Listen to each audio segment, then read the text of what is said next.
Chapter 3 Sun.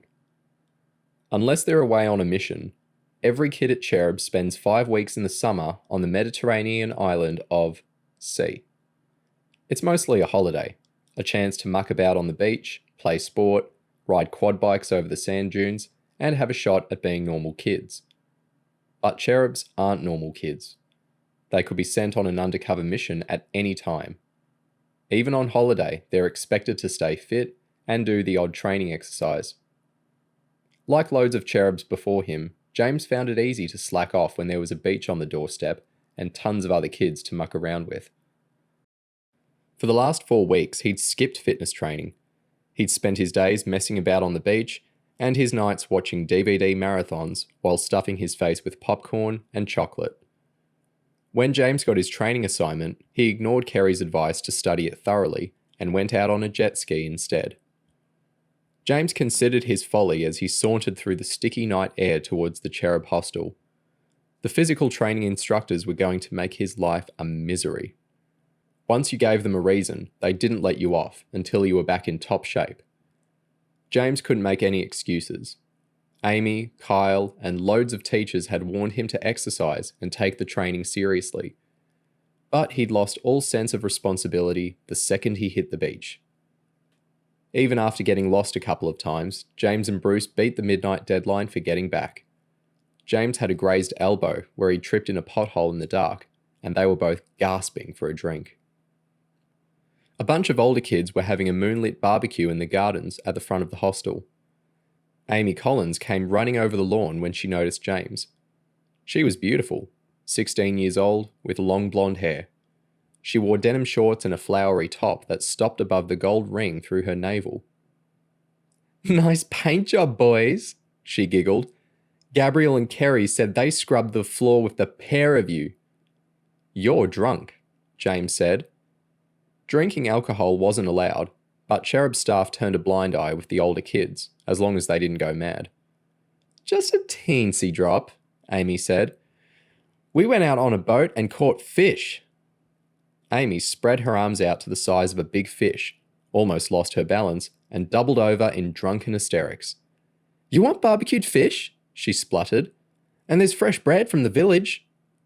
"No, it's late," James said, shaking his head. "We'd better clean up."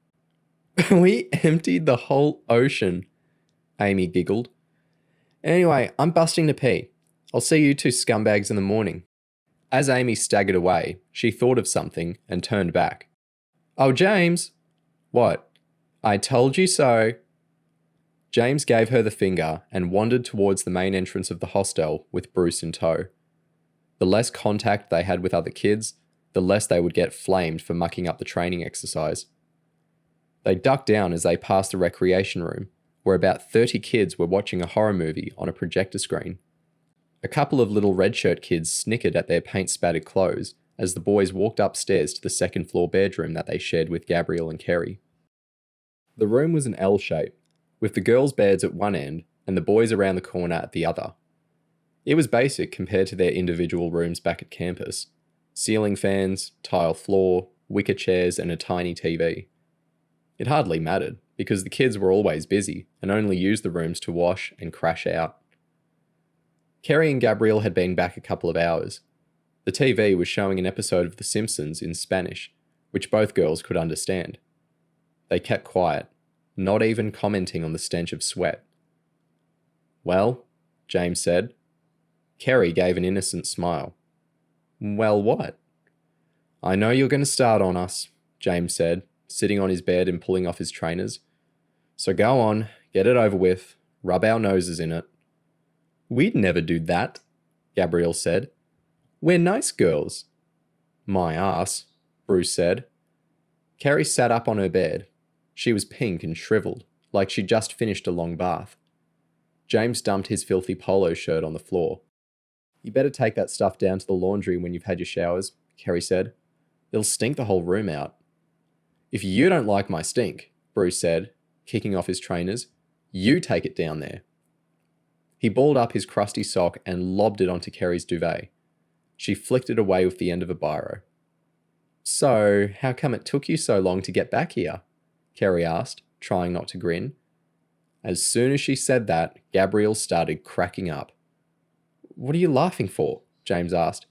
"It's 14 kilometers between here and the villa. I'd like to see you two do it any quicker."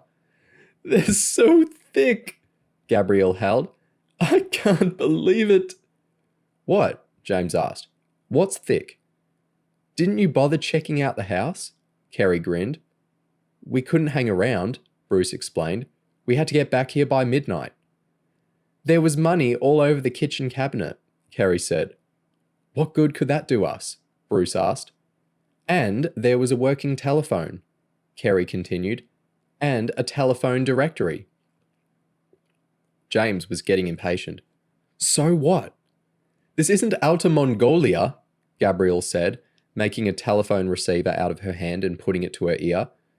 "Why didn't you pick up the phone and call a taxi?" "Eh?"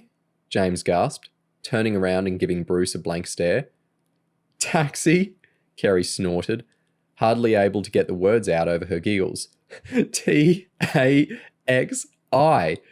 like a normal car, with a man to drive you and a little orange lamp on the roof.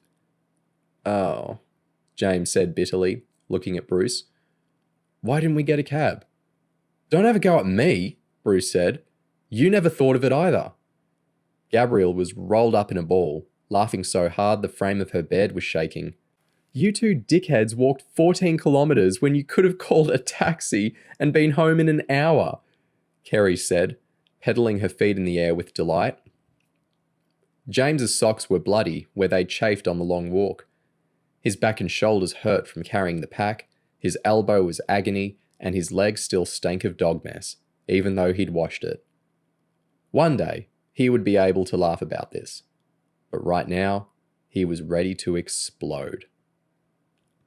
"This is bull!" James screamed, hurling his trainers against the wall. He kicked out at his wardrobe, but he was tired and lost his balance. He ended up in a heap on the floor, making the girls laugh even harder. Bruce looked just as mad, but he concentrated his energy into ripping off his clothes and heading towards the shower.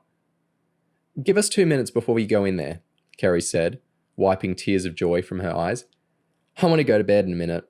Can I quickly brush my teeth?" Bruce tutted. "Go on then, but don't take all night." Kerry padded barefoot into the bathroom and squeezed out a ball of toothpaste. Bruce and James waited by the open doorway in their boxes while she brushed. Kerry tried to control her laughing, but she couldn't resist having another dig. 14 kilometers, she shrieked, spluttering white toothpaste foam all over the bathroom mirror. Bruce couldn't take any more abuse. "Let's see how you like being laughed at," he shouted. As Kerry bent over the tap to rinse her mouth, Bruce dunked her head. He only meant to nudge her so she got water over her face, but he did it too hard. Kerry's front tooth hit the tap, and she sprung up furiously. "You idiot!" Kerry stormed, nervously feeling inside her mouth. "I think you've chipped my tooth." Bruce realized he'd overdone it, but he wasn't about to go apologizing to someone who'd spent the last 10 minutes taking the mickey out of him. "Good," he snapped. "Serves you right." Kerry grabbed a glass off the sink and threw it at Bruce's head. He ducked, and the glass shattered against the wall. "Cool it," James said. "This isn't worth fighting over." "Do you think I'm going to grow a new tooth?" Kerry screamed. She stepped forward and gave Bruce an almighty shove. Bruce adopted a fighting stance. "Oh, you want a piece of me?" he shouted. Kerry looked ferocious as she wiped her lips onto the sleeve of her nightshirt. "If you want to get your ass kicked by a girl for the second time today," she snarled, "that's fine by me." James wedged himself between Kerry and Bruce. He was taller and stockier than the two kids he was trying to keep apart. "Get out of the way, James," Bruce said. "I'm going for Bruce whether you like it or not," Kerry said, drilling James with her eyes. "If you're in my way, you'll get damaged." James could beat either Kerry or Bruce for strength, say in an arm wrestle, but fighting was more about skill. Kerry and Bruce had done combat training at CHERUB for 5 years, whereas James had come to CHERUB less than a year earlier. He'd be out of his depth in a stand-up fight against either of them. "You're not fighting," James said unconvincingly, hoping Kerry was bluffing. "I'm staying right here," Kerry stepped forward, swept James's ankle away, and jammed 2 fingers into his ribs. It was an elementary technique for knocking someone over without seriously hurting them. James crawled towards his bed as violence exploded over his head. Kerry was off balance after knocking James out of the way. Bruce used this to his advantage, putting Kerry out of action with 1 blow. Kerry staggered forward, gasping for breath as the end music for The Simpsons came on the TV. Bruce thought the fight was as good as won. He moved to put Kerry in a headlock, but she'd played Bruce for a sucker. She quickly regained her balance, spun out of the way, hooked a foot around Bruce's ankles, and swept his legs away. James clambered onto his mattress, half horrified, half curious to see who would win. There was no way for him or Gabriel to get help. The fight was blocking the doorway. Within seconds of hitting the floor, years of self-defense training collapsed to the level of 2 drunks grappling on a pavement. Bruce had a clump of Kerry's hair wound around his wrist, and Kerry was dragging her nails down Bruce's cheek. They thrashed about, cursing one another and eventually rolling into the TV table. The first couple of knocks rocked the TV close to the edge. The third made the TV topple, face first, into the floor. The glass screen cracked and orange sparks spewed across the floor. Some of them hit Bruce and Kerry's bare legs. Then the lights went out and the ceiling fans went silent. James looked out of the window. All the lights outside had gone too. The exploding TV had fused the electricity for the whole hostel. The fight kept going, but all James could discern were shadows and grunts. Now Bruce and Kerry were over by the TV, James had an opportunity to get help. He sprang off his bed and grabbed the door handle. Gabriel thought the same thing at the same moment, and they nearly collided in the dark. The corridor was tinged with green emergency escape lighting. Kids had their heads sticking out of their rooms, all asking each other why the electricity had gone off. James could hear Arif, a 17-year-old kid who was over 6 feet tall.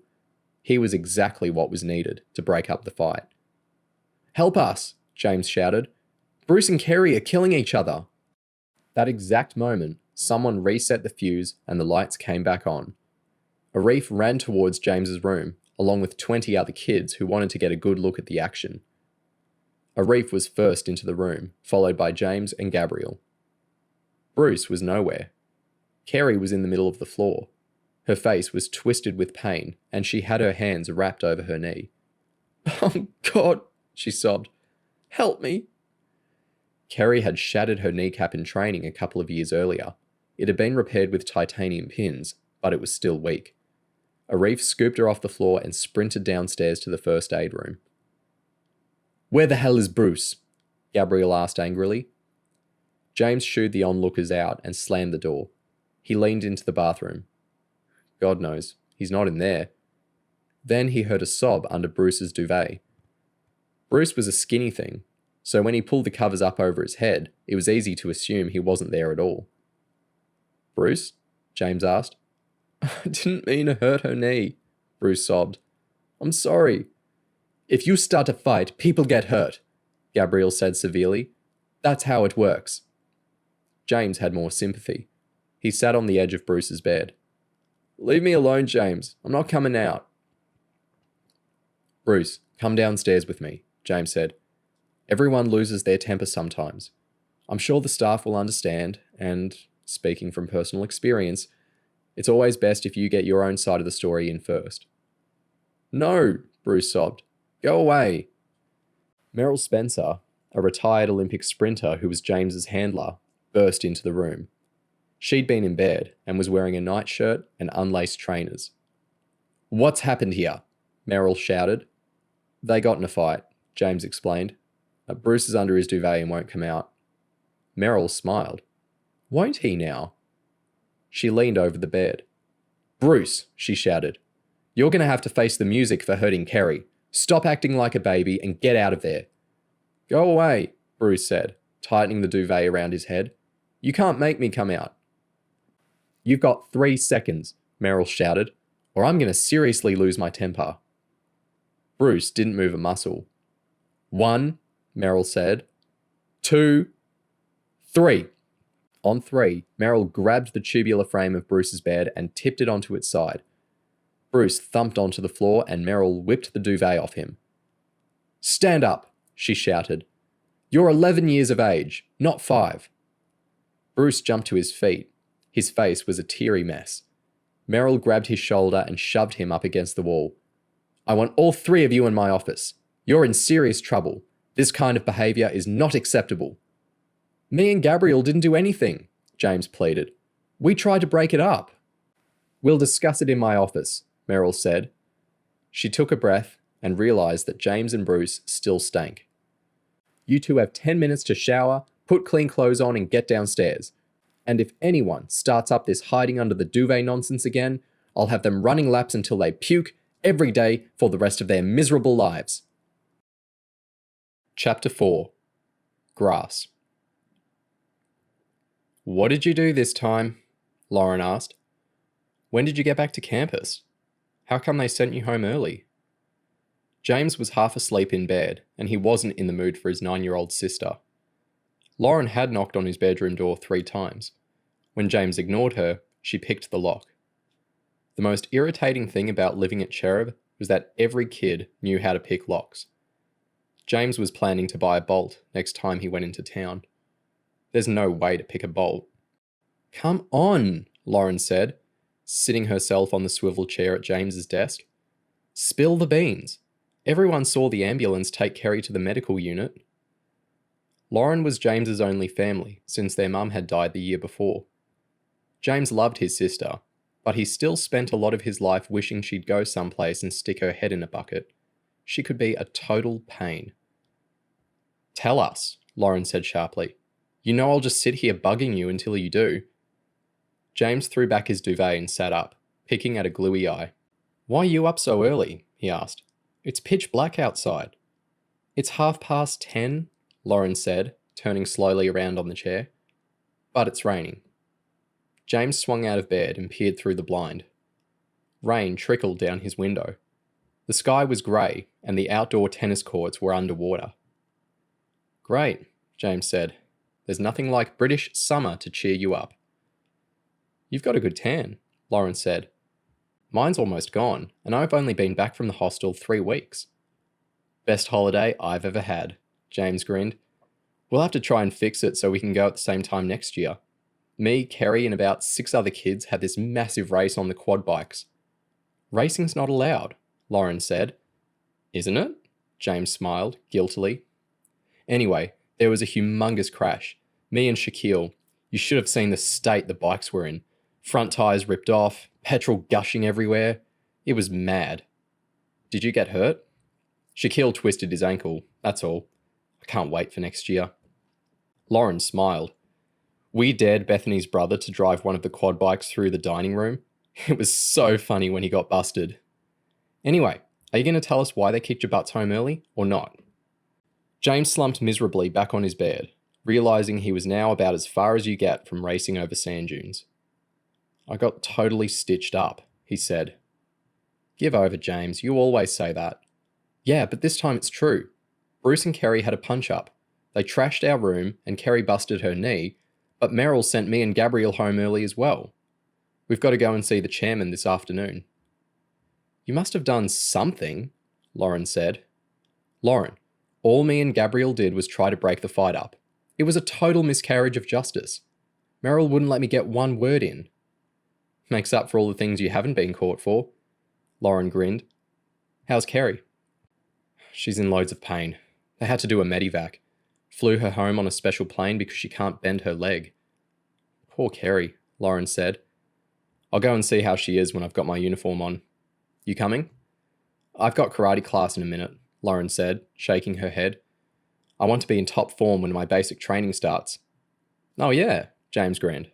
"Only a month to go now. I'm going to have such a laugh hearing about all the ways the instructors make you suffer."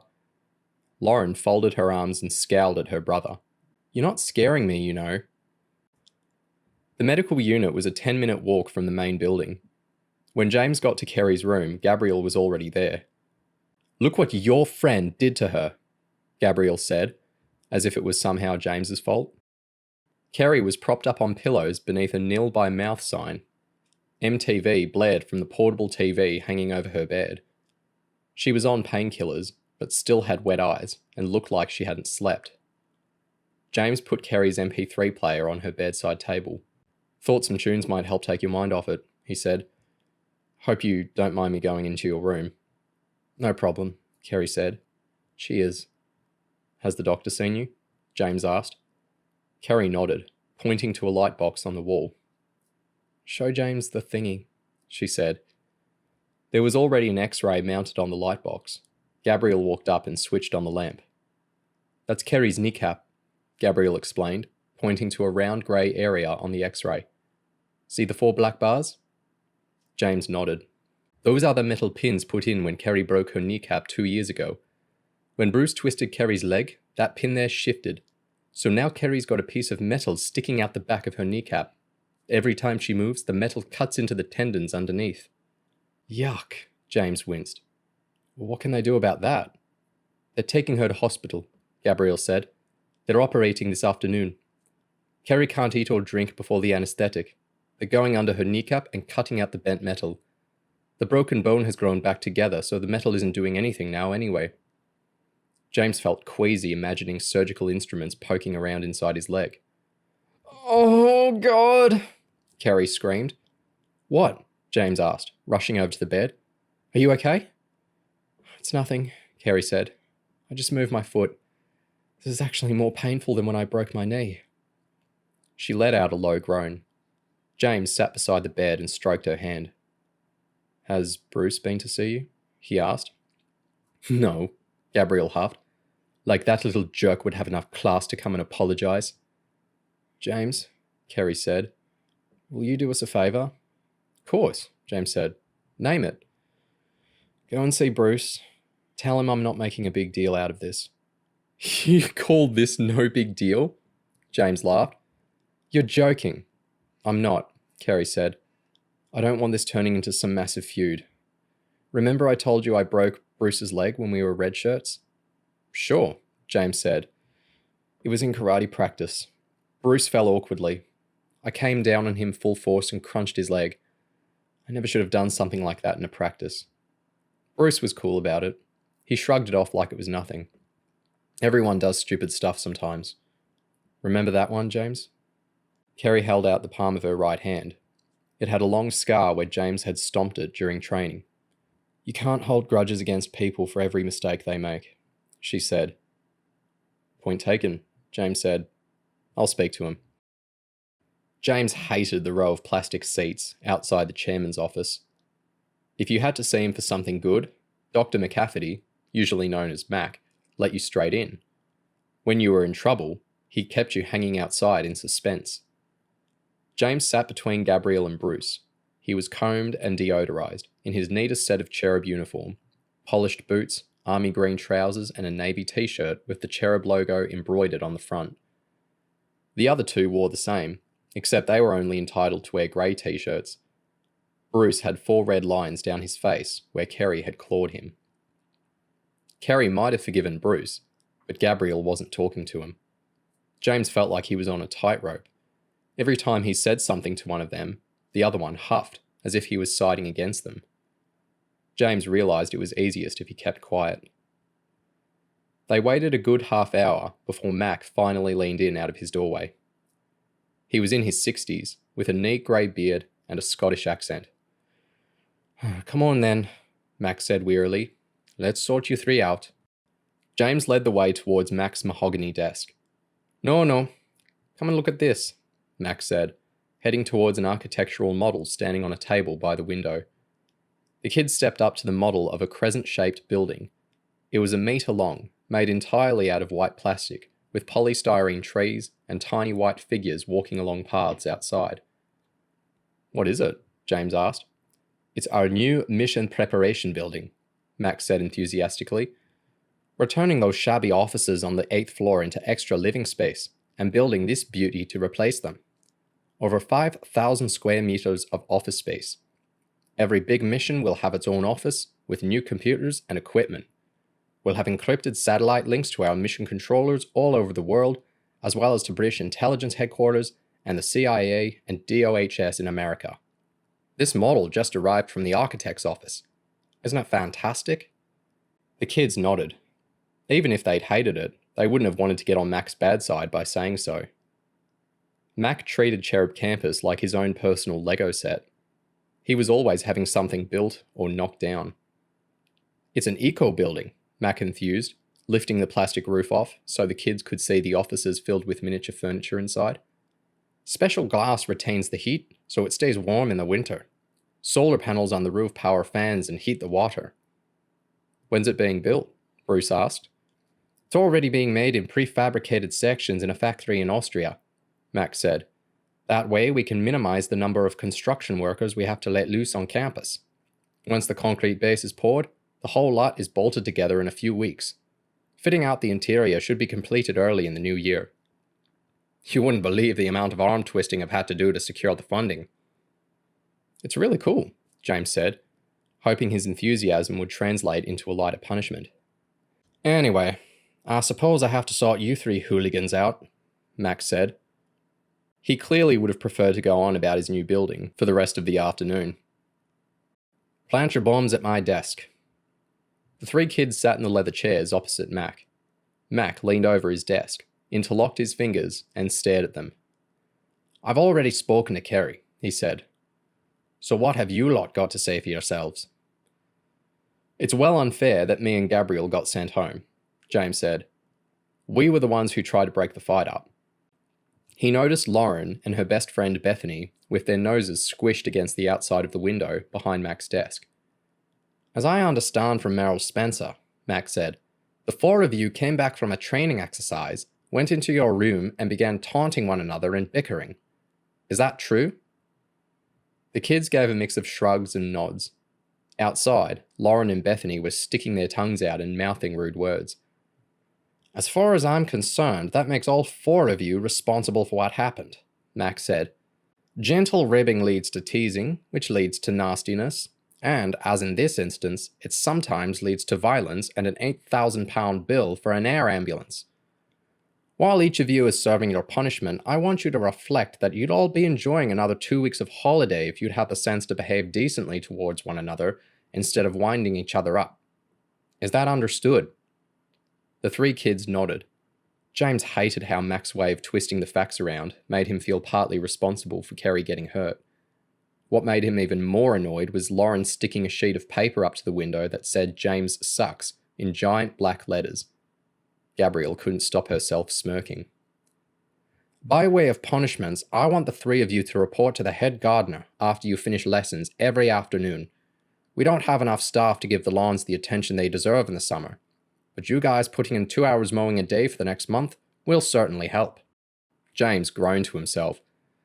With extra fitness training in the mornings and mowing in the evenings, the next month was turning into a nightmare. Any questions? Mac asked. The kids shook their heads and stood up to leave. And James, Mac said. James turned back. What? Mac raised a picture frame off his desk and turned it towards James. It showed Mac standing with his wife, his 6 grown-up children, and an ocean of little grandkids. James, would you kindly inform your sister that the glass in this picture frame gives me a very good reflection of everything that's going on outside my window? I want to see Lauren and Bethany in this office, and you can tell them that they'll be joining you on gardening duty for the rest of the week.